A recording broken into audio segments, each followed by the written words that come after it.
This reminds me of the families sometimes that you see where the dad looks good. The dad got on fresh Nikes, brand new Nikes, got on a whole brand new suit, but the woman looks drained out.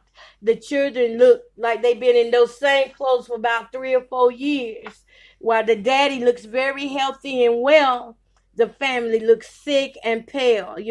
So these are some things that can happen during financial abuse. You can spot that out and see that something is off here.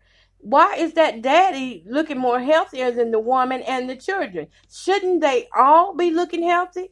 You can spot that with your own natural eye. Those of you that are in a financial abusive relationship right now, you know how you feel. You know how every time it comes down to money, the trouble that circulates around it, because you remember the domestic violence cycle means there has to be tension in there. So the tension comes that time of the month when it's time for the bills to be paid. The tension comes when it's time for you to need something. You're walking around on eggshells and you're like, I know I need this, but I'm scared to ask them. But I gotta tell them because the bills, because the light or something gonna be cut off. These leeches come and take your money, and they use it for what they want. So women, if you are in that position where you're feeling weak and drained, put the focus back on you. Put the focus back on you. What you need to do is start eating well. Start trying to sleep well. Don't let the enemy distract you from what's really going on. And what's really going on is financial abuse. And it's beginning to take its toll on your body because now you're confused. When you're talking to people, you're losing your memory. You can't remember how you got from point A to point B or C because that's how strong this abuse is. This type of abuse will kill you. The abuser will kill you for the money. For that sake, these women know what they have coming. They know what they have coming in when it comes down to their finances. They know what they have coming in, but they don't have access to it. They don't have access to it. A lot of the women that are suffering from financial abuse, they don't have access to their own money. What they can do is sign that check right on over to them or give that debit card right on to that guy and let him go on and do what he's got to do with it. I'll tell you another example that is very loud right now, especially in all communities and all races. The meth and opioids are very big right now. Listen what I'm saying. Very big. And when these family member men and women get on this drug, what ends up happening is they financially abuse those that they live with. They abuse the spouses. They abuse the girlfriends. Well, look, can you just get me that? You remember when I had money, I got you this, I got you that. If you just let me borrow you a little bit. They're asking you to borrow more money, knowing doggone well they have no intentions on paying it back. They know doggone well that they have no intentions of doing right with that money. They will come up with all kind of excuses to get that money. They will love on you like never before because they are so freaking charming. Oh my God. They are so charming. They know what it takes to draw you in. So women, you know that you're getting this income. You know what's coming in your household, but you don't have access to it. If you got to hide your money, and you find yourself sneaking to buy things or sneaking to borrow. How about borrow? Some of you women are going to your family member's house, sneaking to borrow money just to make it through the rest of the week, the rest of the month. How about that day, just to have something to eat for you and your children for that day? If you find yourself doing the unordinary, the thing that you know is really against your true values, the chances are you are being financially abused. You are being financially abused because you can't bring no money around this person because you know if you do, they're going to take it from you. You know if they hear telling you getting any kind of money or they see any kind of joy on your face, that's a wrap. They know you got something. And they're going to keep searching until they find it. And once they find it, It's theirs. They are bullying you. They are financial bullies. Okay? So financial abusers trap their abusers by leaving them threatened and dependent upon them. And they also isolate them from other family members. I see sometimes some of the younger ladies who start dating an older man. This man sees this woman has great potential. She's been going to school. She's going to college. This is just an example, y'all. She's going to college. She's got her head straight on her shoulders. She's got her focus going on, but she meets up with this financial abuser and doesn't know it because he doesn't look like it. He doesn't show it. He doesn't act like it. But what ends up happening is, over time, they start noticing that this young lady, young beautiful woman, who usually wears makeup and nice clothes and the nicest shoes you want to see, now they're starting to notice that the makeup is getting less. The shoes are now being repeatedly worn, but she used to wear, different shoes with, matching shoes to whatever she was wearing. The clothes are starting to look a little baggy. She's starting to look frail in the face. For you African American women, maybe the skin color is going gray. For Caucasian women, or whatever race you are, maybe your skin color has changed and gotten really dull. There's no life in you. And they're starting to notice that her grades are dropping. And now she's having to drop out of school because she can't keep up with school and him too. Now, after she's had to drop out of school, now she's got to quit the little part-time job that she did have because he says, I don't want you working. I got this. That is trapping. That is entrapment right there. He is using money to trap her and leave her dependent upon him and only him. And so what she does now, she's done lost it all. So now she's trapped in that abusive relationship and being financially abused. And how does financially abused work with that? Well, because he's got all the finances. So she's going to be scared to go anywhere.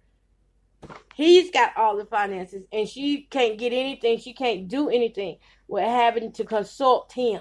Y'all know what? Financial abuse is the number one reason why most victims stay in domestic violence situations. And this is what's happening when we think about the college girl who's then met this guy. She's having to stay in this situation because she is not financially stable enough to leave him, or she has that fear of, or he keeps throwing that threat at her. If you leave me, you ain't gonna have no way to provide for yourself. If you leave me, how you gonna get back to your mama house? I ain't paying. She's got this running through her mind, not understanding that you are a godly woman.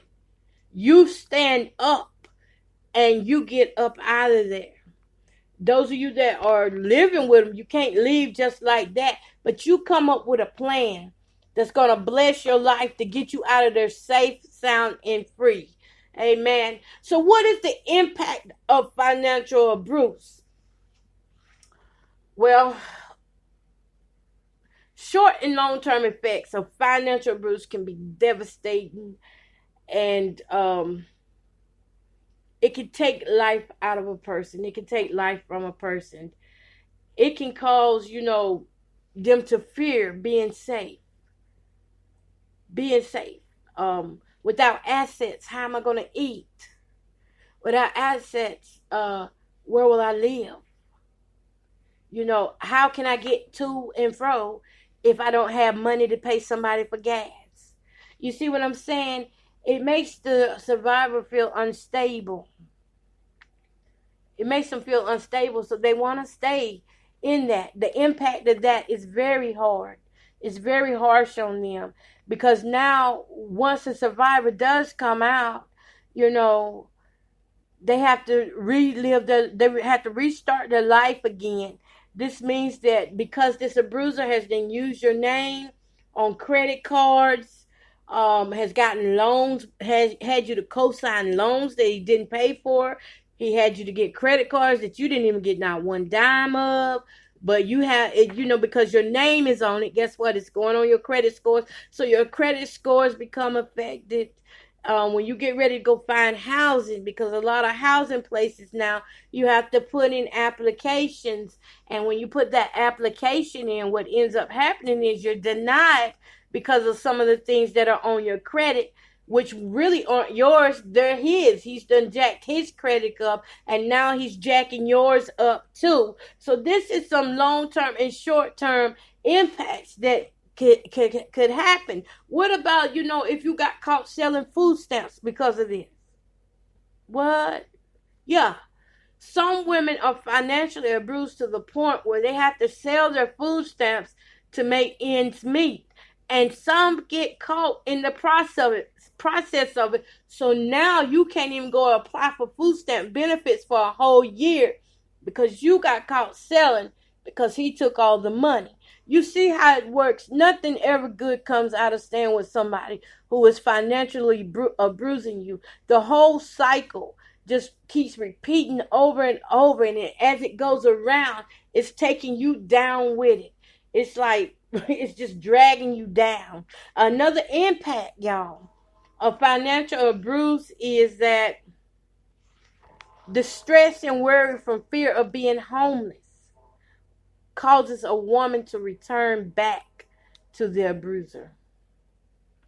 It causes the woman not only to return back to the abuser, but those of you who are working, those of you who have independent businesses out here, it causes people not to really hire you now because you have sporadic employment history. You have a history of him showing up on your job, showing his butt. You have a history of you having to get off early to go take care of what he needs you to take care of. You have a history, you know what I'm saying? And then you have these legal issues that make it extremely difficult to gain independence. How do you get legal issues? Because you got all this stuff on your credit. They're going to take you to court. Some of these places will take you to court to get what's theirs. So you're going to have difficulty gaining your independence based on the fact that your credit score is jacked up, that you done maxed out all the credit cards, that you now then sold your food stamps, got caught, so you're not going to get any more of those for at least a year that you know of. There is no security in there. Long term, it's hard to find your security. It's hard to find your safe spot. Because of all the abuse that has happened, you didn't count it up because it was hard to count while you're in it. It's hard to see the damage that is done while you are in a financially abusive relationship. It's hard to see that damage. So how do you spot it? That's the next thing. I hope y'all are taking notes on tonight because this is so serious and it's so very important that we pay attention to what's really going on because our elderlies are suffering from elderly abuse and financial abuse. What if an elderly comes and needs something fixed on their house? And next thing you know, they're thinking, hey, you can pay this person, you can pay that person. They get some street dude to come and do it, but the dude doesn't do a good job after they have paid top quality dollar. That is financial abuse. You just abused that elderly lady. She paid you $800 to fix her porch, and you went and put a patch on it, and now that same porch is about to fall in or cave in again. That is financial abuse, y'all. Anybody is capable of financial abusing somebody. So if you are the only one that is providing for your family, but you have no idea where the money is going, and the bills still aren't being paid, and notices are starting to come in, then this is a sign that there's some financial abuse going on. If you find yourself afraid to speak up for your finances, the same way you speak up for your health, the same way you speak up when it comes down to talking about your relationship to other folks, you know how you is. If you hear a family member talking about your husband, you know you about to blank. If you hear somebody talking about your boyfriend, you know you about to blank. The same way you speak up for all of that, you need to speak up for your financial well-being. You have to put the focus back on yourself and start praying for God to release care